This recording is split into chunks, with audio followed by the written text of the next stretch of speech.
हम बना रहे हैं, आप लोगों को बता रही थी कि वो क्या मेरे हाथ में, तो ये निकाल रहे हैं हम। पीऊंगी तो मैं खुद ही, आप लोगों को पीना है? वैसे मुझे नज़ला जुकाम खांसी बहुत ज्यादा तेज है, लेकिन मैंने सोचा कि आज दिल को खुश कर देते हैं। आप क्यों देख रहे हो? तो बिस्मिल्लाहिर्रहमानिर्रहीम, कैसे हैं प्यारे व्यूअर? उम्मीद करती हूँ आप सब खैरियत से होंगे। हम भी बिल्कुल ठीक है, अल्लाह ताला का शुक्र है।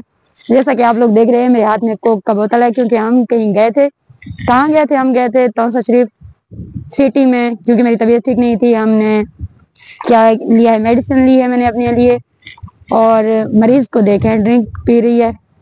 बाकी हम ठीक हैं और अल्लाह ताला का शुक्र है। हमने सोचा कि आप लोगों को बता दें, शेयर करते हैं अपना व्लॉग आज का कि हम कैसे हैं और कहाँ गए थे, क्योंकि आज कोई और व्लॉग नहीं बना पाई मैं, और बहुत ज़्यादा शोर शराबा था इधर उधर, तो मैं कहीं नहीं जा सकी। ऐसे मैंने सोचा कि जाते वक्त आप लोगों से शेयर करती चलूँ कहाँ गई थी, क्या करने गई थी।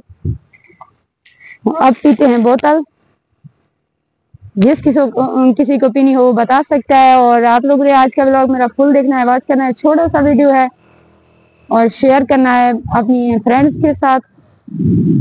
इंशाल्लाह कल मिलेंगे नेक्स्ट व्लॉग में। तब तक आप लोगों ने रखना अपना ढेर सारा ख्याल और दुआ में हमें याद रखना है। इंशाल्लाह आज रात लाइव में मिलेंगे। बाय, अपना ढेर सारा ख्याल रखना।